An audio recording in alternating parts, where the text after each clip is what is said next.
Olá, muito boa tarde. Dirige os seus livros prioritariamente a públicos juvenis e para eles escreve sobre todos os temas.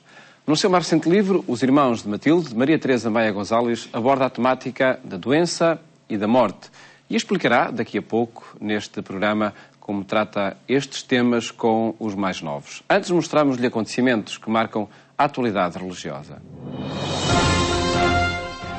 O Presidente da República distinguiu 6 instituições de solidariedade social, entre elas a Comunidade Vida e Paz, ligada ao Patriarcado de Lisboa.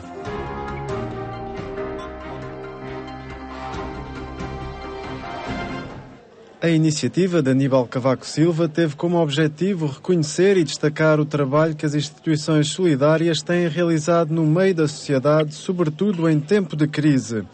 Uma intervenção que abarca as mais diversas áreas, sem qualquer busca de reconhecimento, tendo apenas como intuito fazer o bem.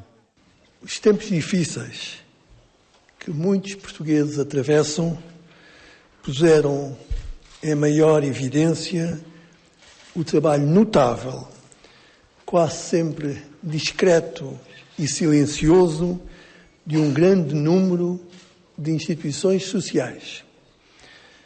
Contam com o apoio e o empenho de muitos cidadãos anónimos e com o precioso auxílio de milhares de voluntários num esforço de grande generosidade. A Comunidade Vida e Paz, a organização do Patriarcado de Lisboa, que está a celebrar 25 anos de missão, foi distinguida como membro honorário da Ordem da Liberdade pelos serviços relevantes prestados em prol da dignidade humana, sobretudo das pessoas sem abrigo e das famílias mais desfavorecidas.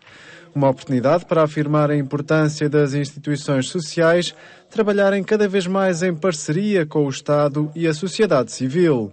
Esse tem que ser o caminho, que nós temos que, de facto, nos centrar na pessoa como um todo e perceber que sozinhos, às vezes, tratamos uma parte do problema ou da situação que a pessoa está a viver, mas não conseguimos tratar da situação toda.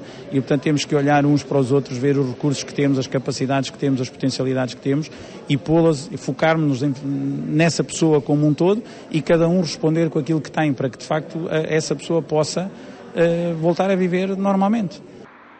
Em 2013, a Comunidade Vida e Paz distribuiu 190.320 refeições a pessoas em situação de sem-abrigo, ajudando em média 520 pessoas por dia.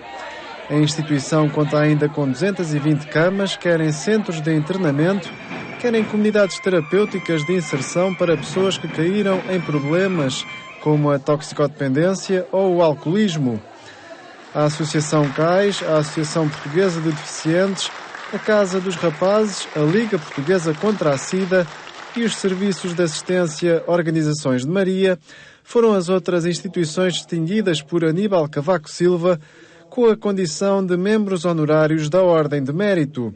No caso da Associação CAIS, o Presidente da República destacou a forma inovadora como a organização fundada em 1994 tem procurado responder às necessidades das populações em situação de exclusão social. Anabela Pedroso, presidente da direção da CAIS, realçou que a crise mudou o perfil das pessoas a apoiar, obrigando ao desenvolvimento de novos métodos e projetos. Nós estamos a alargar o nosso escopo, o nosso âmbito para pessoas que estão já numa grande fragilidade social, mas que ainda não têm, digamos assim, o papel de estarem já na rua, mas estão em vias de estar.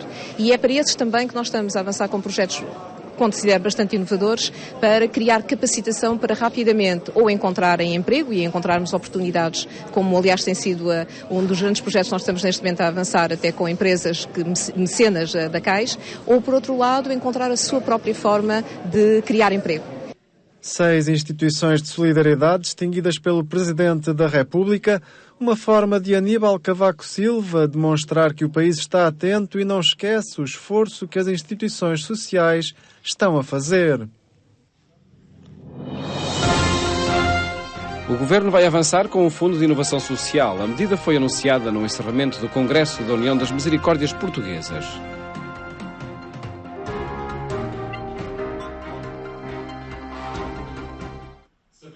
A A esperança para os desafios do futuro está na economia social, assim pensa a União das Misericórdias, que durante 3 dias esteve reunida em Évora, em Congresso Nacional.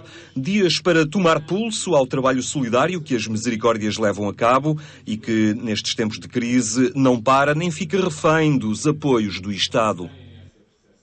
Entre o que está disponível, o que o Estado nos pode fornecer em termos de apoios e aquilo que nós conseguimos realizar, ainda há uma distância significativa. Portanto, eu acho que primeiro há que esgotar todas as possibilidades que temos em mãos, todos os projetos a que nos podemos candidatar, fazer uma gestão rigorosa dos nossos recursos, aplicá-los às necessidades e então aí, quando essas perspectivas estiverem esgotadas, e infelizmente não vamos ter capacidade de as esgotar, exigir mais. Agora, aquilo que está, eu acho que ainda há muito campo para trabalhar. Portanto, acho que o Estado, sem ser exemplar, porque não é, tem feito,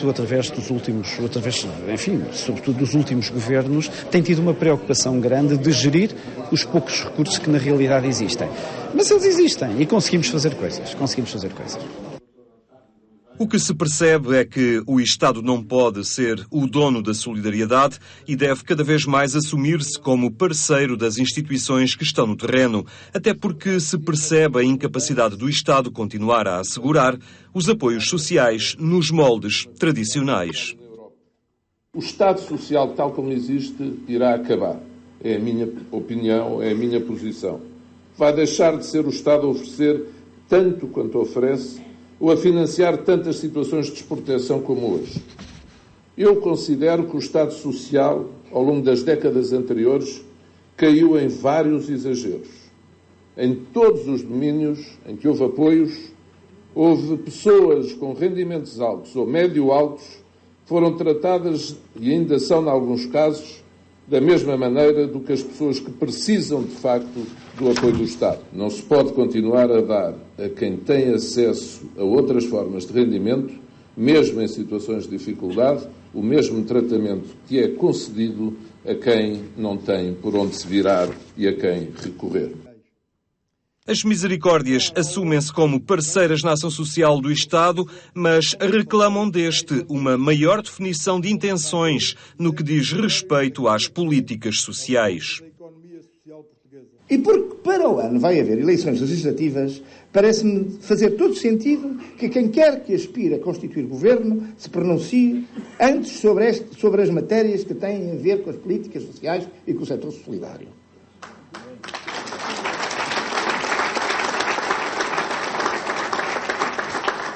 Como vai ser a política em relação à nossa participação na saúde? Como vai ser nos cuidados continuados? Pedem-nos para fazer equipamentos e depois, afinal, já não fazemos? Fazem uma legislação e a meio mudam? E quem fez o investimento? Como é que fica? Pedro Mota Soares esteve no encerramento do Congresso e sublinhou o clima de diálogo e de bom entendimento que tem mantido com as Misericórdias. E o Ministro da Solidariedade, Emprego e Segurança Social trazia boas notícias. O Governo vai continuar o processo de devolução dos hospitais às Misericórdias e vai alterar a lei da propriedade das farmácias para o setor social, que agora já não precisa de se organizar em sociedades comerciais para explorar uma farmácia, obtendo assim a isenção de IRC. O Ministro confirmou mais 934 camas para os cuidados continuados, num investimento de 23 milhões de euros. E, por fim, a criação de um fundo para a inovação social, dotado com 122 milhões de euros.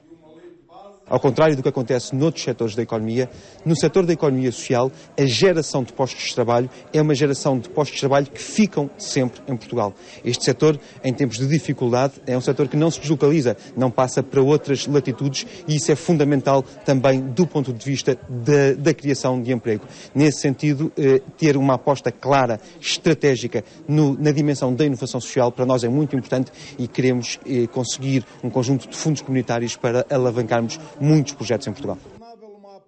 A economia social representa um setor em crescimento e para os responsáveis das Misericórdias, os próximos tempos deverão apoiar esta tendência. A economia social é um instrumento fundamental dos países. Na média da União Europeia, cerca de 12% do PIB é da economia social. E a economia social é amiga do cidadão, porque cria emprego e das comunidades, porque dá sustentabilidade, gera desenvolvimento. Portugal está nos 5,5% do PIB. Quer dizer que temos, como diriam os homens de futebol, uma enorme margem de crescimento, não é? De progressão. E, portanto, faz todo sentido. Isso também está a ideia de como o Estado é asfixiante em Portugal. Precisamos de menos Estado e melhor Estado, e a economia social será seguramente um instrumento para ajudar as pessoas. Portugal conta com 397 misericórdias que apoiam diariamente mais de 150 mil portugueses.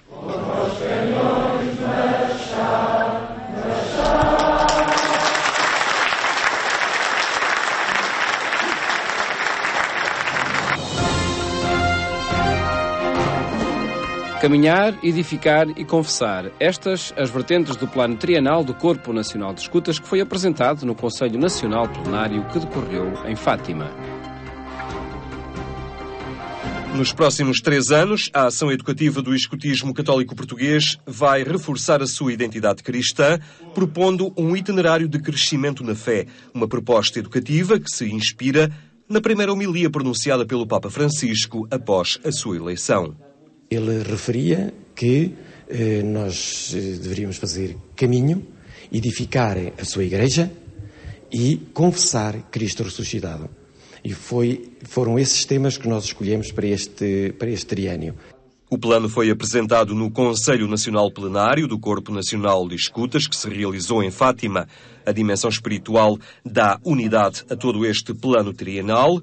Caminhar, edificar e confessar são dimensões que se traduzem em figuras muito concretas.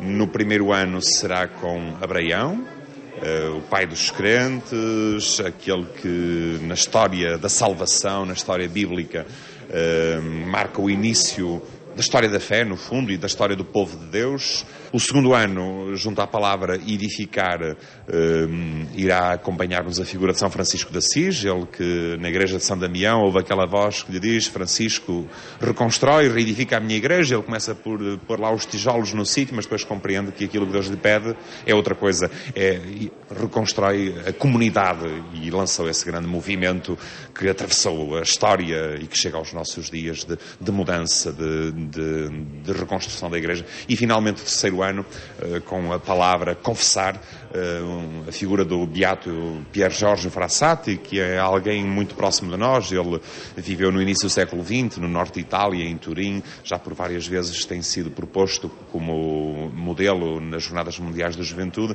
e nós de novo vamos aproveitar para conhecer bem a figura deste homem, deste jovem fantástico, um alpinista que amava a montanha, caminhar com os seus amigos, e ao mesmo tempo fortemente comprometido na ação social e mesmo política. Ele foi militante de um partido político. Tudo isto enraizado numa forte experiência de Deus, uma forte experiência espiritual. Este Conselho Nacional Plenário contou com a presença do secretário-geral do Movimento Escutista Mundial, que esteve em Portugal e que representa a universalidade deste movimento.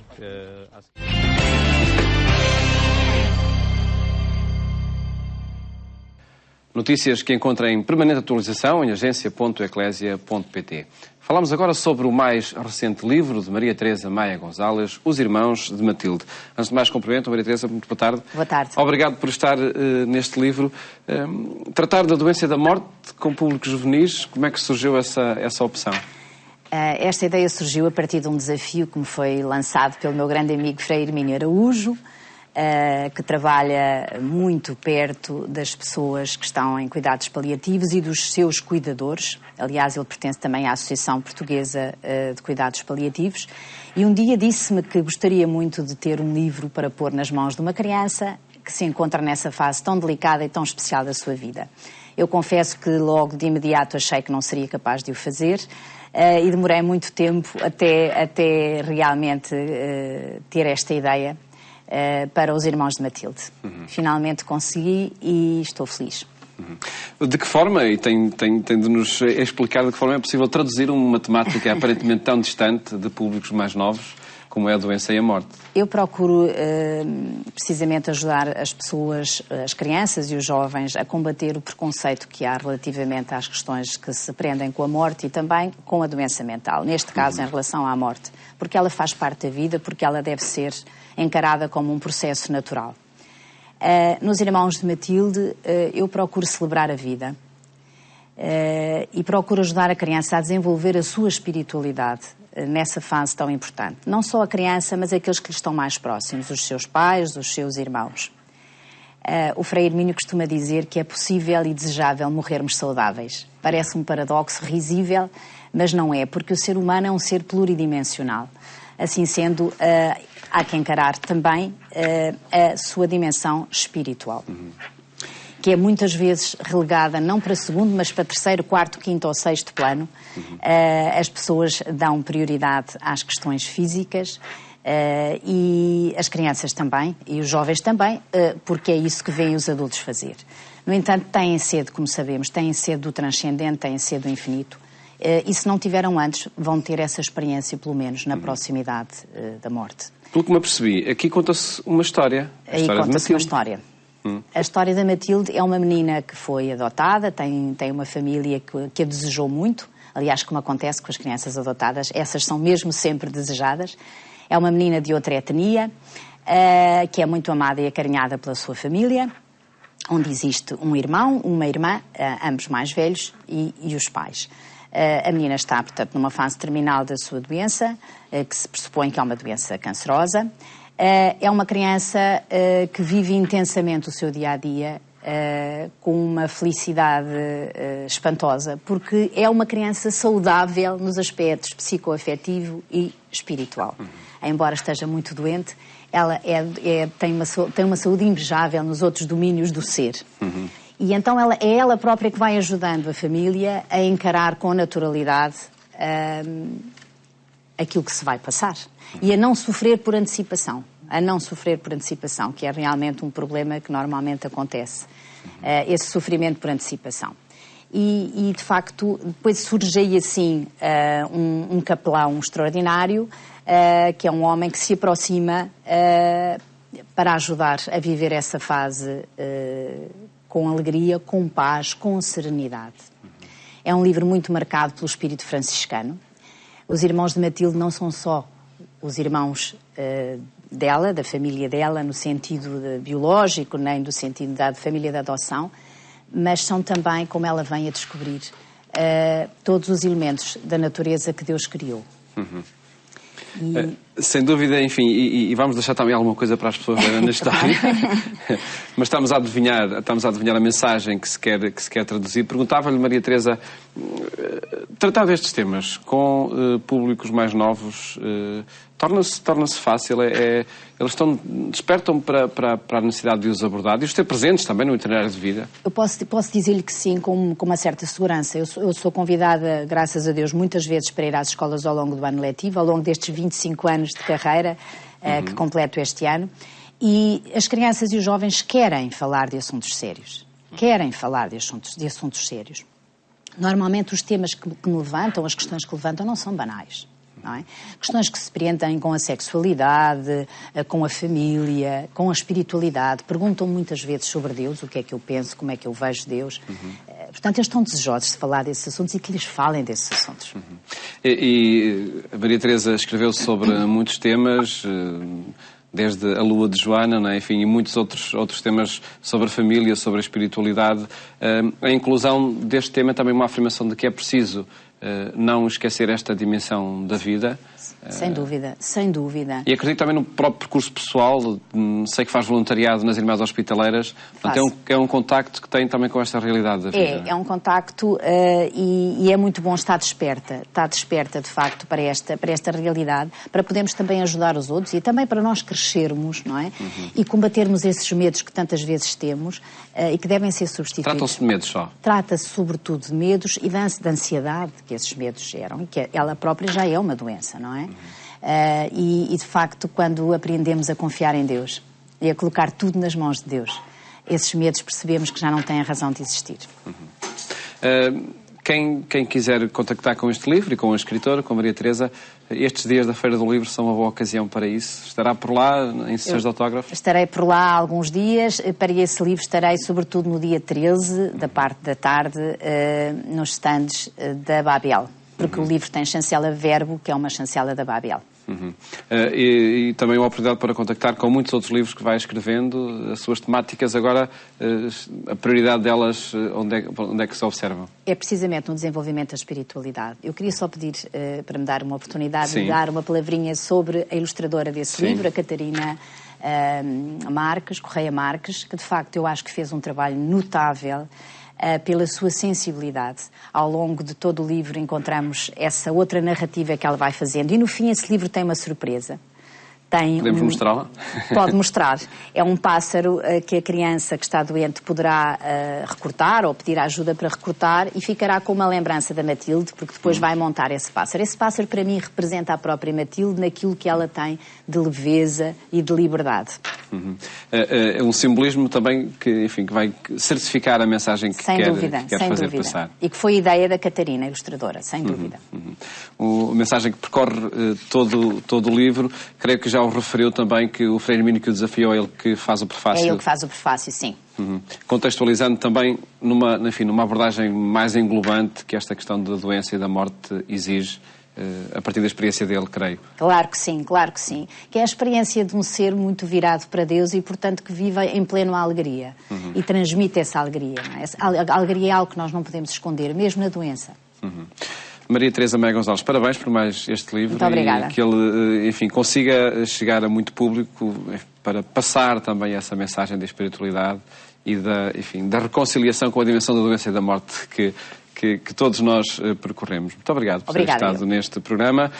E este é um dos muitos títulos que encontra, por exemplo, na Feira do Livro, a decorrer por estes dias. Votos, uma boa tarde. Até amanhã, se Deus quiser.